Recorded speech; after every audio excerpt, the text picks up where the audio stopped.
All right. We're ready for our next speaker. I would like to welcome Daniela Papi, who will be talking simply about the powerful act of giving things. Daniela?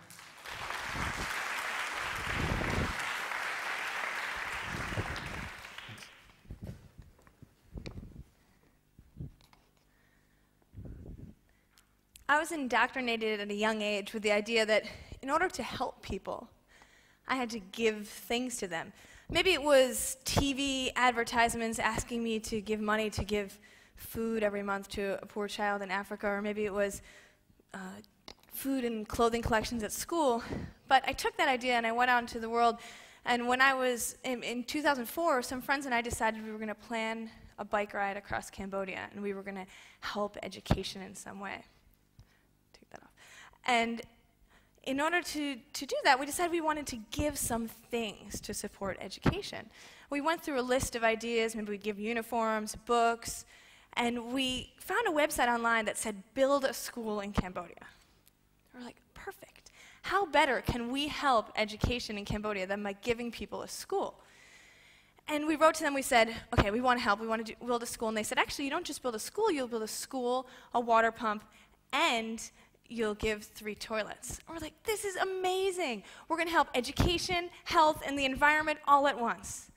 There's 3 big problems in the world, and we're going to give these all to this community. So we decided to do it, and I went there in 2005 to see where our money had gone, because I didn't really know how to be a responsible donor, but I knew that when you give money to an organization and they're supposed to buy things, you have to go there and make sure that they did. Right? So I went and I touched that school, and it was there. They'd even put our names on it. It was really nice of them. Right? I went and played with the water pump. Water came out, and there was toilets. 1, 2, 3. Good job. Pat ourselves on the back. Saving the world. Job done. Let's go home. Well, it turns out, if I looked around for another minute, I realized that actually toilets, schools, and water pumps don't equate to education, environment, and health improvements at all. Actually, people do those things. And those things sometimes can actually harm those efforts if they're not used right. And what I really found was that there was an empty school, just like so many in Cambodia, hardly any teachers there, way less students than were supposedly registered, and that schools don't teach kids. Teachers do. We could have been a lot more impact on education if we'd invested in those teachers. And we also found that, guess what? Contrary to what a lot of websites for nonprofits will tell you, water pumps do not provide clean water. They provide water. Sometimes they don't even provide water if they're not working. And these water pumps, when they're brought to Cambodia, it was found that after 2 years, the majority of these do not work. Why? Because this is high technology. The water pump we brought is a deep pump, high technology. There's thousands across Cambodia. It costs more to fix that than it does to put your own tube well in your backyard made out of PVC tubes. Why are you going to invest in this common good and fix it when you could build your own small shallow well in your house? And the other thing is, once this thing breaks, we tried to bring people in. It broke on clockwork a year and a half later. We brought people in. Everyone tried to fix it. We couldn't figure it out. Has the organization's name on it. We gave them a call, and they said, oh, yes, you go to our website, and we have a technical advice on how to fix it, and we have some free parts here in our office in Phnom Penh, 7 hours away. How is someone in rural Cambodia supposed to fix this? And why would they invest their money to do that? And the last thing was the toilets. And the toilets are really just such a waste of money throughout Cambodia from what I've seen. This is the government and Asian Development Bank model school. These toilets are all across Cambodia, and they sit locked for 2 reasons. One, because the way that they're designed in the short term, they have a container here next to the toilet, and you have to fill that container up with water. And if you put that really close to your pump, well, then you're potentially harming your groundwater. And if you put that really far from your pump, well, then the kids or the teachers have to go to fill the water up and bring it into the container before they can use the bathroom. It's a lot easier just to go outside.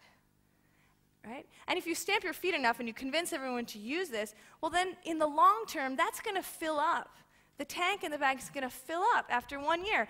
And rather than helping the environment, you're probably going to end up harming the environment, because either during the rain season it's going to flood out, or you have to pay somebody to come dump it out, or you have to close it and lock it off for 6 months to a year to let that bacteria die before you can empty it out. So these were not designed in any way to actually help the environment. And so they sat locked, like so many others. And so I realized one of the most important things is that we've been concentrating on giving things, but we hadn't been thinking about solving problems. Schools do not teach kids. For $1,000 or less, a couple $100, you can invest in teacher training. And not until we invest in teacher training after giving a school, which costs about $40,000, and bringing more support for teachers financially, it wasn't until we brought training in that the education improved in the school. The school was a conduit for that, but it costs a lot less money to do the things right. It costs a lot less money, but it costs a lot more time. Right? So when we look on a website and it says 2,000 schools, 18 million bed nets given out, who cares what those numbers say? That's not what we should be looking at. We need to look at the time invested in people, because guess what? Bed nets don't cure malaria, right? We all know, living around here, that mosquitoes are biting us the most right at sunset, and most people aren't hanging out in their beds at sunset. Bed nets are important, but it's also important to educate people on where's the free hospital, how do you get there, how do we prevent mosquitoes from breeding in our backyard, which local remedies are good and which ones aren't, does my kid have malaria or does he have the flu, how do I know? Those things are going to help prevent deaths from malaria. Books do not provide an education. What we found was this locked, in the old building next to the first school, we found this locked box of rat-infested books from an international organization. And these boxes are all across Cambodia. And if you go to that website, it will tell you we've built however many hundreds of libraries in Cambodia. Books do not teach kids. So these books are locked in there, and the teachers are afraid to use them, because what has happened is when these books were brought in there, they were told, we're giving you these things. Now you better take care of these things. Here's how you take care of them, right? And so they end up being locked. We don't need to teach people how to take care of things. We need to teach people how to value things and what power is inside that book and how it can actually make teaching easier. And all of the exciting things are in there. People will take care of them then. And so we came up with this brilliant idea of solving this library problem by giving them more things. So we brought 3,000 volumes of books and stuck them in a beautiful library and worked with the community to hire a librarian. Well, we had about 50 books a month checked out. Teachers are still afraid to go in. Kids would come in and flip through and look at pictures. And it wasn't until a year later when we worked with the principal and he made 1 hour of library time mandatory and integrated into every class, and we worked with the teachers and they identified the lowest level Khmer students in reading and writing, and they did private classes for them, and we had training for all the teachers about creating a love of reading from books. It wasn't until then that we had over 2,000 books checked out a month from our library. The same library the year before had 50. It wasn't the things. And those are still quantitative numbers. Who cares? 2,000 books checked out. I know because I was there and I could see kids were reading. We can test the kids. They're reading. They're not just flipping through books. So the things hadn't done that. And go back to this thing. This water pump has a lot of lessons in this water pump. And, we found out that these water pumps, when they're installed over Cambodia, they're not tested for bacteria. And we tested ours. It turns out we were causing people harm. This very high levels of bacteria. And so I asked around, who do I need to talk to? And I was introduced to a man named Mickey Sampson. Mickey was the founder of Resource Development International Cambodia. And he spent the final 10 years of his life living in Cambodia and educating people about how to improve their own lives and helping to bring technologies to them that were applicable for rural areas. Mickey passed away last year, and he should be the one here telling you a lot of these stories. But fortunately, he invested a lot of time in me and trying to get these ideas into my head, into a lot of other people's heads as well. And he said, okay, Daniela, you have bacteria in this water. What you need to do is you need to get some in-home water filtration devices. Encourage people to buy water filters like these. And I said, no, Mickey, you don't understand. We brought this water pump. I need clean water coming out of this thing, right? I don't want to be harming anybody. I need to know that clean water is coming out. What do I do? And he handed me this report, and the report showed that actually clean water coming out of a pump had little to no effect on waterborne illnesses. on decreasing waterborne illnesses. So it doesn't make much sense to me. Clean water has little to no effect on waterborne illnesses, and he said there's two reasons for that. One, this is how the study was conducted. He was a part of it. He said, well, what they did was the study required that they wipe the rim of the pump with alcohol and then light it on fire. Okay? Then they test the water that came out. And even, let's say there was no bacteria on the rim of that water. It's getting put into a bucket, put into a contaminated container at home. People are drinking out of dirty glasses. It doesn't matter if the water's clean when it comes out of that pump. It matters if it's clean before it goes into your mouth. So I said, okay, I get it. Great. Sell me 200 of these water filters. I'm going to go around to every house within the vicinity of this pump and give them away. He said, no, you can't buy 200 water filters. And I'm like, okay, well, can you make more? Can I order some next month? He said, no, I'm not going to sell you 200 water filters because I know you're going to give them away. And I don't want you to give these away because if you give them away, I've done studies and I know people won't take care of them. But also, you will destroy our efforts to create a market for this. People need to understand the value in this, and they will save up and they will buy it, and that's when the market will reach all of the people. But if you start to give it away, they're just going to wait for you to do that and give it to them. And I left that day really kind of not believing him. I said, listen, maybe he just doesn't understand. I work in a poor area. These people aren't going to afford $11.50, which is what it would cost to buy these in Phnom Penh and deliver them up to where we worked. But I agreed. I just bought 10. We bought 10 and we put them in all the classrooms of the school. We painted this mural with the kids that said, don't drink out of the water pump. And next day, line up. Everyone's drinking out of the water pump. 2 weeks later, everybody's still drinking out of the water pump. 6 months later, most people are still drinking out of the water pump. It wasn't until a year later that people stopped drinking out of that water pump. Why? Because we're talking about human actions and attitudes, the way we behave and the way we think. And you can't change that by giving somebody something. And you can't change that by telling them what to do. Why do you wash your hands? I hope you don't wash your hands because you're visualizing little germs running around every day, because that would be weird. You don't. You wash your hands because your parents told you to wash your hands a ton of times when you were a kid. Maybe one time you didn't and you got sick. But also the real reason that you also wash your hands is because everybody else does. And they'd look down on you if you walked out of that bathroom and you didn't. And also, there must be some collective wisdom in the fact that everybody's washing their hands. There must be something to this. So I'm going to wash my hands too, right? That's why people use the water pump. A couple people started to. They got better. Look, they're not getting sick. I'm going to use it too. So the principal came up to us and said, this is the best thing that we've done for education in this school. He said, our teachers are coming more. Our kids are coming more. They're healthy. He said, I want to buy one. Where can I buy one? Other people want to buy one. So I called Mickey up, and I'm like, people want to buy it. What do we do?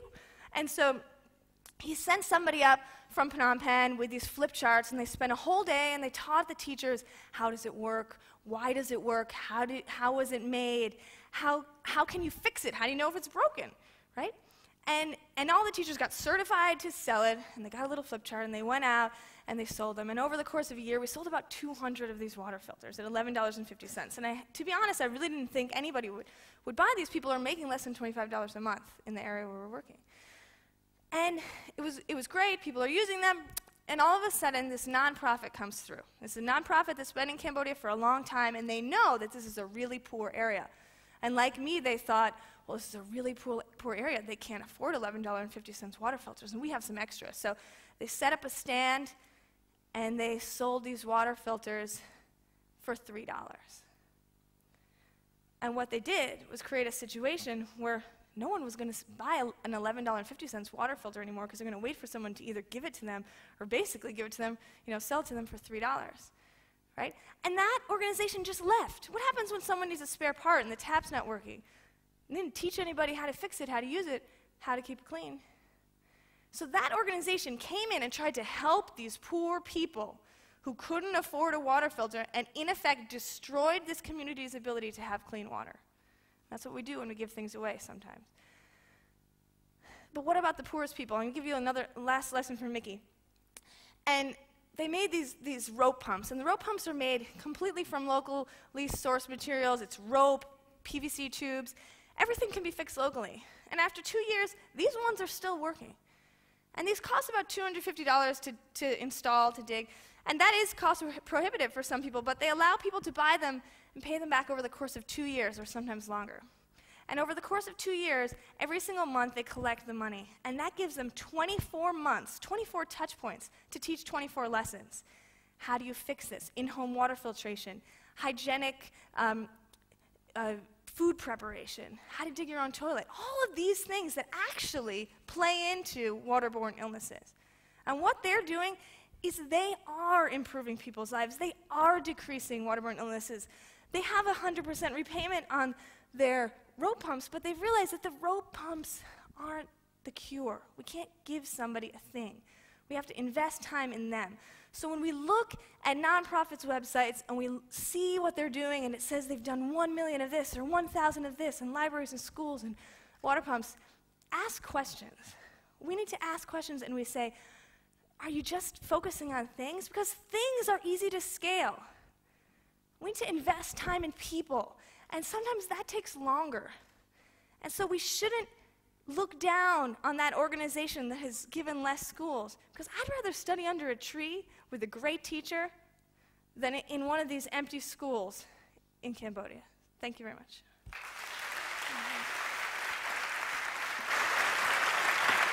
Thank you.